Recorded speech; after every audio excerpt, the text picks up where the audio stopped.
बिस्मिल्लाहिर्रहमानिर्रहीम। Orient colleges Talagang की तरफ से ऑनलाइन लेक्चर्स के सिलसिले में बीएससी पार्ट 1 की फ़िज़िकल केमिस्ट्री के अगले लेक्चर के साथ मैं हाज़िर खिदमत हूँ। कॉलिगेटिव प्रॉपर्टीज़ के अंदर आज हम सेकंड कॉलिगेटिव प्रॉपर्टी पढ़ने जा रहे हैं और वो है एलिवेशन ऑफ बॉइलिंग पॉइंट। किसी प्योर लिक्विड का जो बॉइलिंग पॉइंट होता है वो कांस्टेंट होता है irrespective of amount of that liquid. अगर हमारे पास पानी हो, खालिस पानी हो, तो नो मैटर के एक घूंट पानी है या पानी का एक बहुत बड़ा ज़ख़ीरा है, दोनों का जो बॉइलिंग पॉइंट होगा वो एक जैसा होगा 100 सेंटीग्रेड। अब लेकिन अगर हम उस खालिस पानी में किसी और चीज़ को ऐड कर दें, किसी नॉन इलेक्ट्रोलाइट सोल्यूट को ऐड कर दें, तो पानी का जो बॉइलिंग पॉइंट होगा या सॉल्यूशन का जो बॉइलिंग पॉइंट होगा वो इंक्रीज़ हो जाएगा। कितना इंक्रीज़ होगा वो डिपेंड करेगा कि कितना पानी है और उसमें कितना सोल्यूट डाला गया। तो अब जो सॉल्यूशन का बॉइलिंग पॉइंट होगा वो वेरी करता जाएगा जितना हम सोल्यूट उसमें ऐड करते जाएंगे। तो यूं सॉल्यूशंस का जो बॉइलिंग पॉइंट है वो एक कॉलिगेटिव प्रॉपर्टी है। तो इसको एलिवेशन ऑफ बॉइलिंग पॉइंट कहते हैं।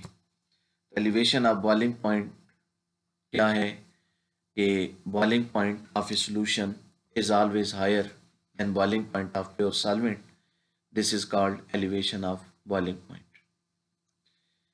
अगर हम 1 किलोग्राम वाटर ले लें और उसमें हम किसी नॉन इलेक्ट्रोलाइट सोल्यूट का 1 मोल ऐड करें तो पानी का बॉइलिंग पॉइंट 100.52 सेंटीग्रेड हो जाएगा। अगर हम 2 मोल ऐड कर दें तो बॉइलिंग पॉइंट 101.04 सेंटीग्रेड हो जाएगा। तो यूँ हम जितने ज़्यादा number of mole in fixed amount of water add करते जाएंगे, सॉल्यूशन का बॉइलिंग पॉइंट बढ़ता जाएगा। और सॉल्यूशन के बॉइलिंग पॉइंट का इस चीज़ से ताल्लुक़ नहीं होगा कि हम सोल्यूट ऐड कौन सा कर रहे हैं।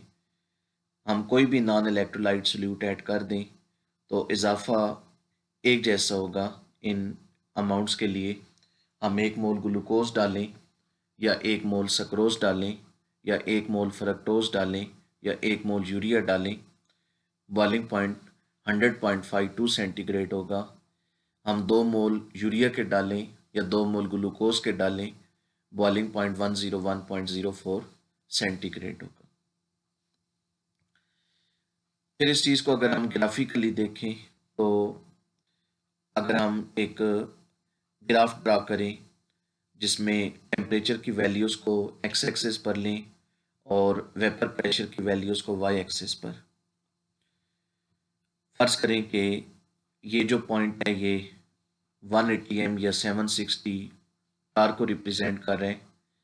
ये वो वेपर प्रेशर है जो किसी लिक्विड का जिस टेम्परेचर पर होगा वो उसका बॉइलिंग पॉइंट हो जाएगा। तो अगर हम एक प्योर सॉल्वेंट लें और मुख्तलिफ टेम्परेचर पर उसका वेपर प्रेशर मेजर करके इन वैल्यूज़ को प्लाट करके ग्राफ बनाएं तो हमें ये कर्व हासिल होती है। अब अगर हम उसी सॉल्वेंट में किसी सोल्यूट को ऐड करके एक सॉल्यूशन तैयार करें और फिर उस सॉल्यूशन का मुख्तलिफ टेम्परेचर पर वेपर प्रेशर मेजर करके उन वैल्यूज़ का ग्राफ बनाएं तो हमें ये वाला ग्राफ हासिल होता है। अब हम ग्राफिकली इनके बॉइलिंग पॉइंट्स को मालूम करेंगे।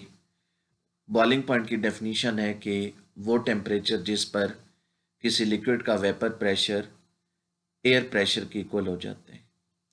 तो फ़र्ज़ करें कि सी लेवल है और सी लेवल पर जो एयर प्रेशर है वो 180 एम है। तो इसका मतलब है कि जब इस सॉल्वेंट और सॉल्यूशन का वेपर प्रेशर 180 एम होगा तो उस टेम्परेचर पर ये बॉयल हो जाएंगे, वो इनका बॉइलिंग पॉइंट होगा। तो अब सॉल्वेंट के लिए ये जो कर्व है ये इस पॉइंट को जो 180 एम को कोरेस्पॉन्ड कर रहे हैं इस कर्व को इस पॉइंट पर मीट कर रही है। अब अगर हम इस पॉइंट से एक परपेंडिकुलर ड्रा करें तो ये एक्स एक्सिस को जहाँ मीट करता है वो सॉल्वेंट का बॉइलिंग पॉइंट होगा और उसे हम टी बी नॉट कह देंगे।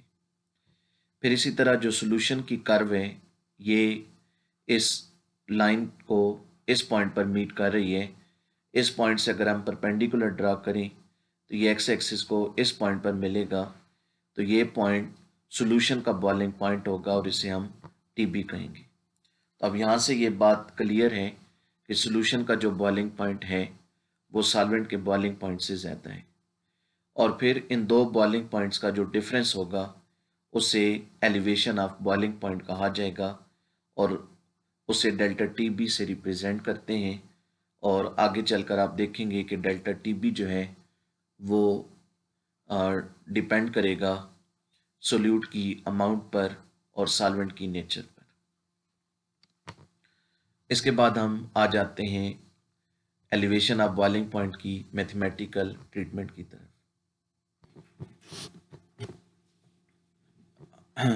लास्ट चैप्टर में थर्मोडायनेमिक्स के चैप्टर में हमने सेल्सियस लैपिरान इक्वेशन पढ़ी है।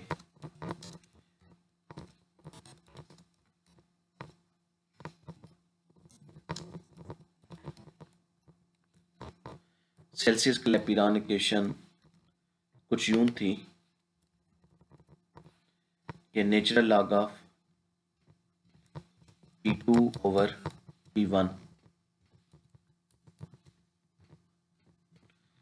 is equal to delta HV divided by R multiplied by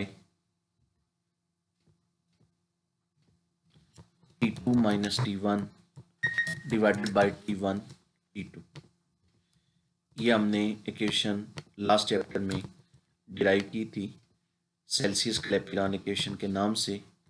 और ये इक्वेशन क्या करती है, ये इक्वेशन दो मुख्तलिफ टेम्परेचर्स पर जो वेपर प्रेशर्स हैं उनके रिलेशनशिप को जाहिर करती है।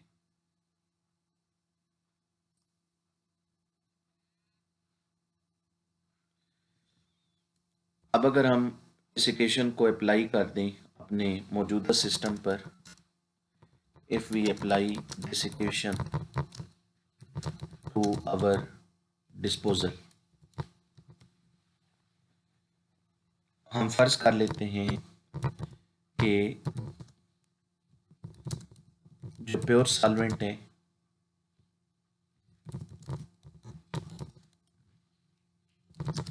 और जो सॉल्यूशन है वो पी नॉट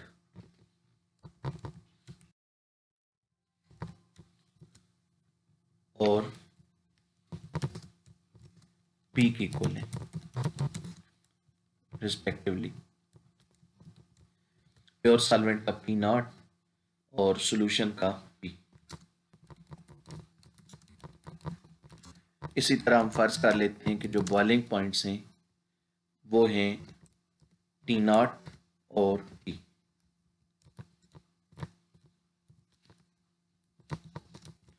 सॉल्वेंट का टी नॉट और सॉल्यूशन का पी, ये हम सपोज कर लेते हैं। तो ये जो एप्लीकेशन है इसे 1 का नाम दे दें। तो एप्लीकेशन 1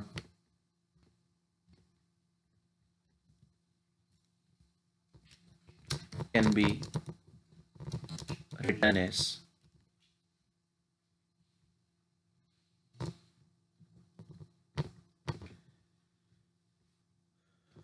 अगर हम ऊपर सॉल्वेंट का वेपर प्रेशर ले लें यानी पी नॉट, बल्कि सॉल्यूशन का हम ऊपर ले लेते हैं पी और नीचे सॉल्वेंट का ले लेते हैं पी नॉट। तो इधर क्या होगा कि यहाँ T2 की जगह जिसको इधर नॉमिनेटर में लिया था उसका कोरेस्पॉन्डिंग टेम्परेचर लेना होगा। तो सॉल्यूशन का बॉइलिंग पॉइंट हम T सपोज कर चुके हैं, तो आगे फिर T1 की जगह T नॉट आ जाएगा। तो इस तरह ये हो जाएगा T इंटू टी नॉट। तो ये हमने सेल्सियस क्लैपिरानिकेशन को अपने मौजूदा डिस्पोजल पर अप्लाई कर दिया।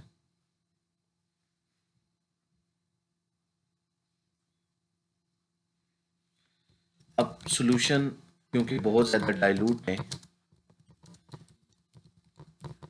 तो बॉइलिंग पॉइंट में जो इजाफा होगा वो बहुत ही कम होगा। Elevation of boiling point would be very small, और जब ये बहुत कम होगा तो टी और टी नॉट में इतना ज़्यादा डिफरेंस नहीं होगा। टी और टी नॉट जो है इनका जो डिफरेंस होता है वो एलिवेशन ऑफ बॉइलिंग पॉइंट होता है। तो सॉल्यूशन जितना ज़्यादा डाइल्यूट हो, सोल्यूट की अमाउंट जितनी कम हो, बॉइलिंग पॉइंट में इजाफा उतना कम होते हैं। तो टी और टी नॉट की वैल्यूज़ में इतना फ़र्क नहीं होगा, और हम कह सकते हैं कि जो टी है वो तकरीबन बराबर है टी नॉट के। टी जो है वो तकरीबन टी नॉट के बराबर है। तो फिर हम टी और टी नॉट में से डिनोमिनेटर में टी नॉट की जगह टी लिख सकते हैं या टी की जगह टी नॉट लिख सकते हैं।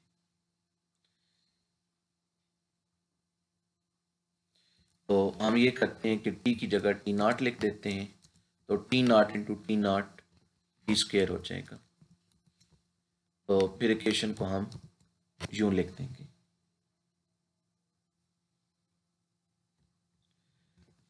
इसको कह दें इक्वेशन नंबर 2। अब रोल्स लॉ है, रोल्स लॉ की जो कल हमने पहली फॉर्म पढ़ी थी वो ये थी,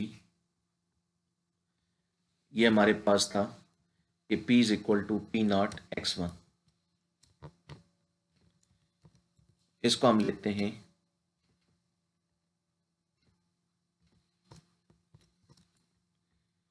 P is equal to P naught x1, या पी नॉट को बाईं तरफ ले आई तो P over P naught x1 के बराबर आ जाएगा।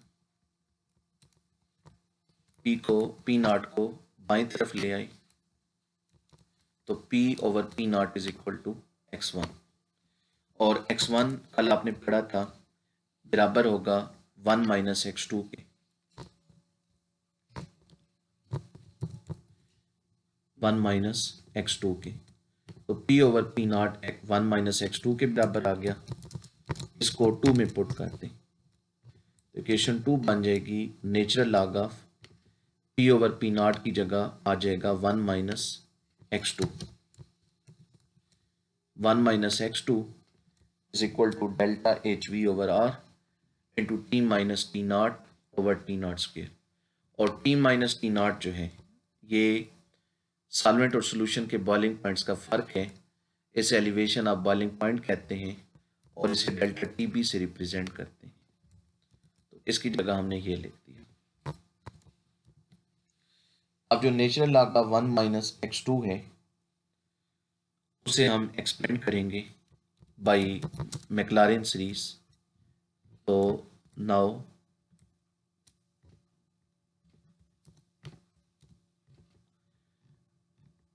अगर हम इसको एक्सपेंड करें natural log of 1 minus x2 को, तो ये बराबर आता है x2 माइनस x2 का स्क्वायर ओवर 2 का फैक्टोरियल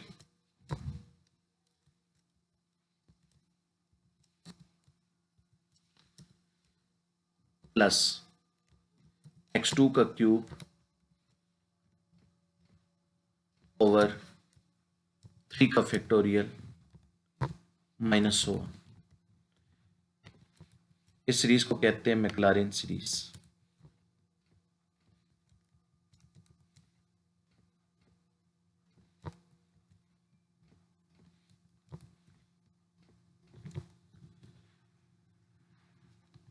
तो natural log of 1 minus x2 जो है वो राइट साइड की इक्वल होता है।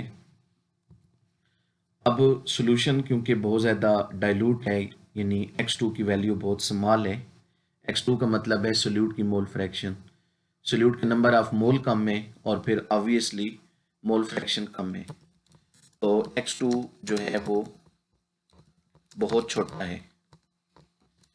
तो फिर ये जो x2 का स्क्वायर डिवाइडेड बाय 2 फैक्टोरियल है और x2 का क्यूब डिवाइडेड बाय 3 का फैक्टोरियल है, ये टर्म बहुत स्मॉल आएंगी as compared to first term x2 का स्क्वायर ओवर 2 का फैक्टोरियल और इसी तरह x2 का क्यूब ओवर 3 का factorial are very small as compared to x2, so they can be ignored। तो फिर इन्हें हम इग्नोर कर सकते हैं।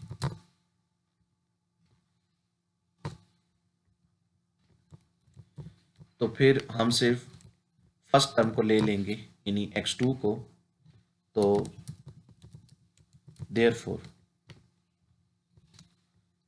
नेचुरल आगा 1 माइनस x2 बराबर आ जाएगा x2 के। बाकी टर्म्स को हमने इग्नोर कर दिया for the sake of simplicity. इसको कैलकुलेशन को आसान करने के लिए हमने बाकियों को इग्नोर कर दिया। जैसे कल भी एक जगह बात हुई थी कि इन वैल्यूज़ को इग्नोर ना भी करें तो आंसर पे इतना फ़र्क नहीं आएगा इग्नोर करने से, लेकिन ये है कि कैलकुलेशंस आसान हो जाती हैं। तो इस चीज़ को पुट कर दें तो फिर हमारे पास इक्वेशन ये आ गई, x2 is equal to delta H V divided by R into delta T B over T naught का स्क्वायर।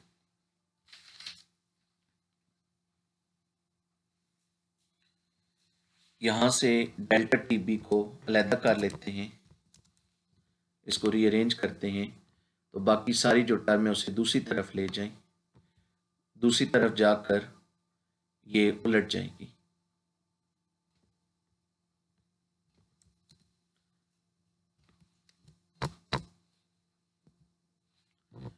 इधर आकर क्या होगा कि डेल्टा एच वी बट्टे में आ जाएगा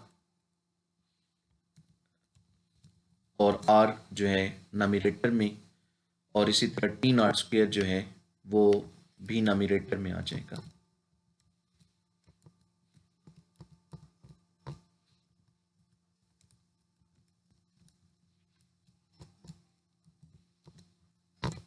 इस तरह ये आ जाएगा delta T B is equal to x2 into R T naught square over delta H we.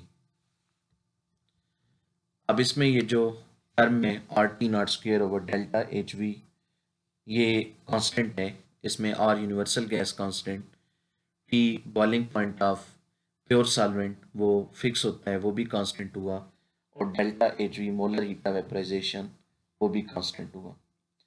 तो इस सारे ये अगर सारा कांस्टेंट है तो since r over rt naught square over delta hv is a constant quantity,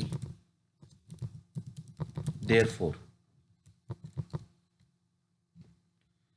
तो फिर हम क्या लिख सकते हैं, delta T B is directly proportional to x, delta T B is directly proportional to x2। बहरहाल ये जो ऊपर इक्वेशन है इसको नाम दे दें 3 का। नाउ अब जो x2 है उसे हम सॉल्व करते हैं।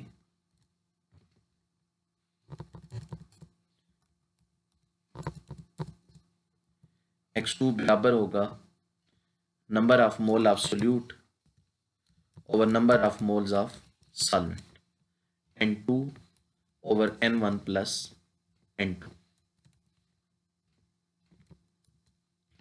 और इसमें भी वही बात कि सॉल्यूशन क्योंकि बहुत ज़्यादा डाइल्यूट है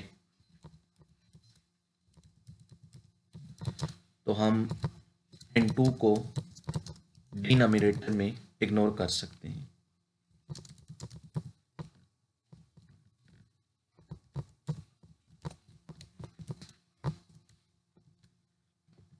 तो फिर हम लिख सकते हैं x2 is equal to n2 over n1।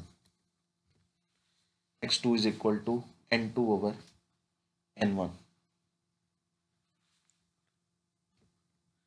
अब हम अगर फर्ज करें कि जो n1 है वो नंबर ऑफ मोल्स हैं सॉल्वेंट के,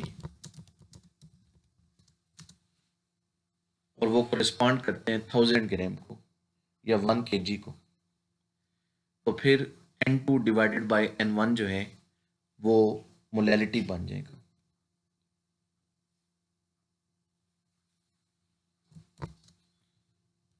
n2 would be molality.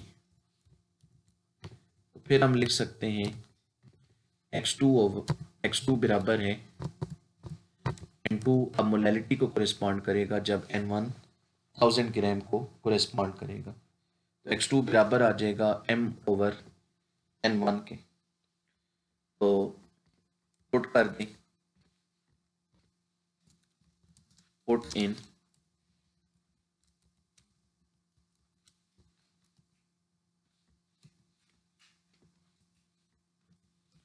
Three, तो डेल्टा टी बी बराबर आ जाएगा RT not square over delta H we, और x2 की जगह लिख दें m ओवर n1। इस तरह आ गया। अब एक दफ़ा फिर, जैसा कि हम थोड़ी देर पहले कह चुके हैं कि RT not square over delta H we constant है। अब जो n1 है, n1 से मुराद है number of mole of solvent. जब हम एलिवेशन ऑफ बॉइलिंग पॉइंट को मेजर करते हैं तो हम उसमें क्या करते हैं कि सॉल्वेंट की एक फिक्स्ड अमाउंट लेकर उसमें सोल्यूट की एक डेफिनेट अमाउंट ऐड करते हैं और फिर बॉइलिंग पॉइंट को मेजर करते हैं। इसका फिर मतलब ये होता है कि एलिवेशन ऑफ बॉइलिंग पॉइंट की मेजरमेंट के दौरान जो सॉल्वेंट की अमाउंट है वो फिक्स रहती है। तो इसका फिर ये मतलब हुआ कि जो n1 है वो कांस्टेंट है। तो RT not square over delta H we भी कांस्टेंट है और 1 ओवर n1 भी कांस्टेंट है। तो ये जो पूरी टर्म है कलेक्टिव फॉर्म में हम इसे एक नया नाम दे देते हैं, सिंस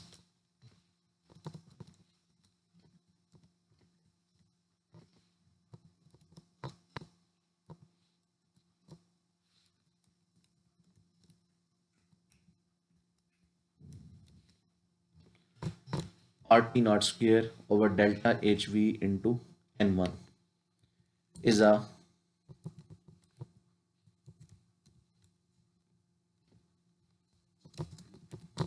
constant quantity,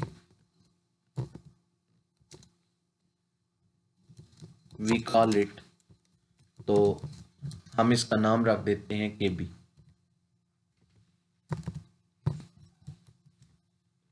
इसे हम KB का नाम दे देते हैं। तो फिर इक्वेशन बन जाएगी डेल्टा TB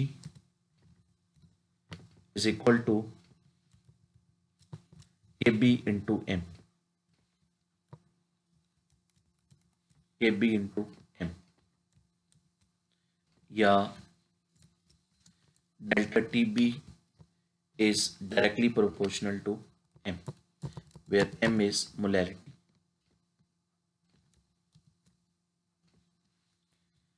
अब यहां ये जो KB आया है, KB कहलाता है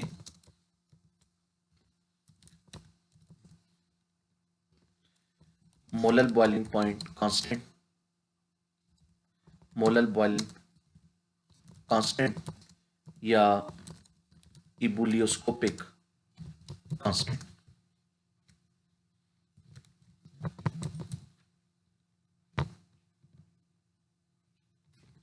इबुलियोस्कोपिक कांस्टेंट।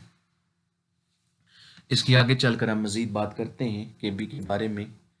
तो अभी हमने ये रिलेशनशिप डिराइव किया है for elevation of boiling point, इसे हम इक्वेशन 4 कह देते हैं। तो इक्वेशन 4 जो है रिलेट करती है elevation of boiling point delta TB को विद अदर पैरामीटर्स। इसमें क्या है, इसमें आर है universal gas constant, T not boiling point of solvent, delta H we enthalpy of vaporisation और एम मोलैलिटी।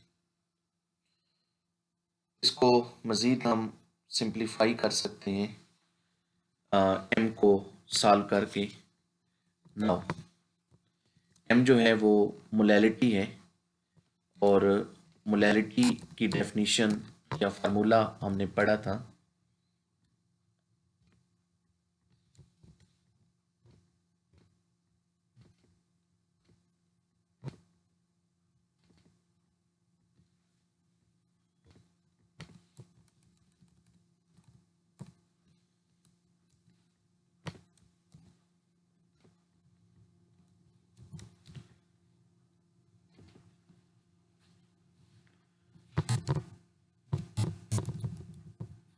जी, ये फार्मूला है mass of solute over molar mass of solute into 1 over mass of solvent in kg।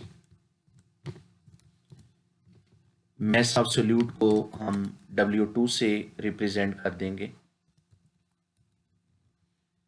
Molar mass को M2 से और solvent के mass को M1 से। और क्योंकि हमने kg में लेना है और मोल के फार्मूले में mass ग्राम में होता है, हम इसे 1000 से डिवाइड भी कर देते हैं ताकि ये अब किलोग्राम में कोरिस्पॉन्ड हो। तो ये इस तरह फिर हमारे पास आया 1000 ऊपर चला जाएगा, बटे में 1 over 1000 है, ये 1000 ऊपर चला जाएगा तो फिर ये आ गया 1000 into W2 over M1 W2। इसमें क्या आ रहा है, मैस ऑफ सॉल्वेंट है, इसको W1 कहेंगे, M2 W1। ये आ गई मोलैलिटी। तो फिर हमारे पास इक्वेशन 4 बन जाएगी। Equation 4 becomes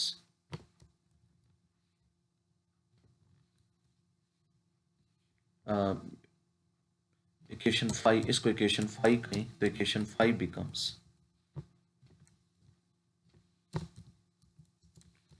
delta T B is equal to K B into M, और एम की जगह ये पुट कर दें, delta T B is equal to K B into 1000 into W2 over W1 M2। ये हमारे पास एक रिलेशन आया जिससे हम एलिवेशन ऑफ बॉइलिंग पॉइंट मालूम कर सकते हैं अगर हमें सोल्यूट और सॉल्वेंट के मैसेज नोन हो, साथ में सोल्यूट का मोलर मैस नोन हो और Kb की वैल्यू नोन हो। इसको हम नाम दे देते हैं इक्वेशन 6 का। तो यहाँ पर ये डेरिवेशन जो है ये मुकम्मल हुई। अब हम कुछ बात करते हैं molar boiling point constant Kb की। Molar boiling point constant Kb एक कांस्टेंट है जो एलिवेशन ऑफ बॉइलिंग पॉइंट में अपीयर होता है और इसकी जो वैल्यू है वो सॉल्वेंट की नेचर पर डिपेंड करती है। मुख्तलिफ सॉल्वेंट्स के लिए जो Kb की वैल्यूज़ हैं वो मुख्तलिफ हैं। अगर हम Kb के यूनिट्स की बात करें इक्वेशन 5 में से, तो इसके यूनिट कुछ यूँ आएंगे,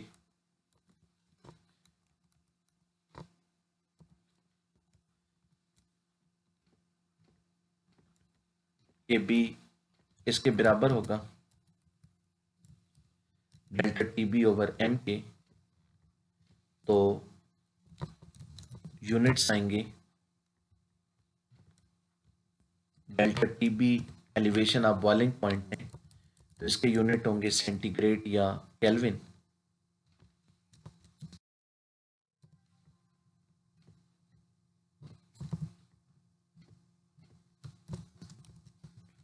सेंटीग्रेड या केल्विन और डिवाइडेड बाय मोलैलिटी है। तो मोलैलिटी के यूनिट होते हैं मोल्स पर केजी।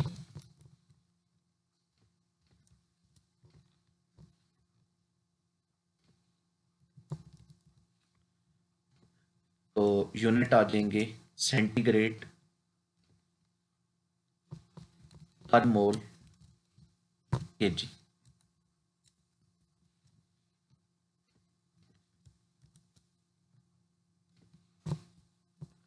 तो अब यहां से हम केबी को एक्सप्लेन कर सकते हैं कि केबी क्या चीज़ है।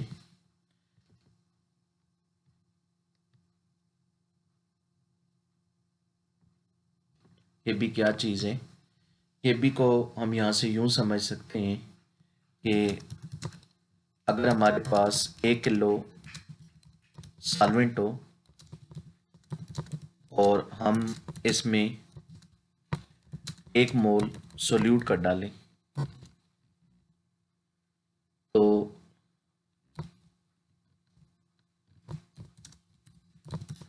जितने सेंटीग्रेड बॉइलिंग पॉइंट में इजाफा होगा,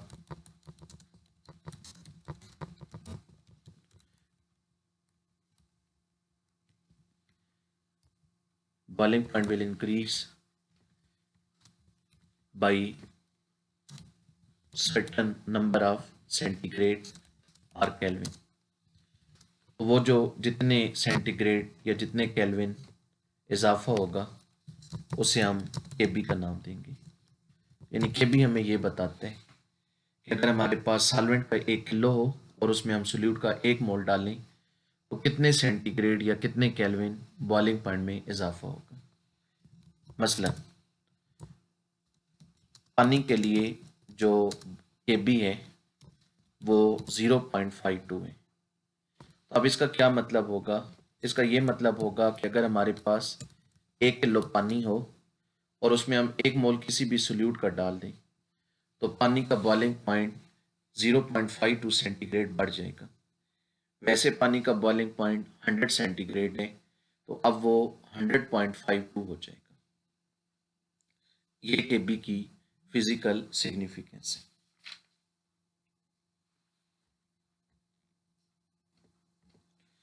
तो यहाँ पर हम इस पार्ट को स्टॉप करते हैं। यहाँ पर डेरिवेशन जो है वो मुकम्मल हो गई। अब इससे रिलेटेड कुछ न्यूमेरिकल क्वेश्चन होंगे और एलिवेशन ऑफ बॉइलिंग पॉइंट और लोअरिंग ऑफ वेपर प्रेशर के दरमियान एक सिंपल से रिलेशनशिप की डेरिवेशन है, उसको फिर एक अलहदा पार्ट में हम रिकॉर्ड करते हैं।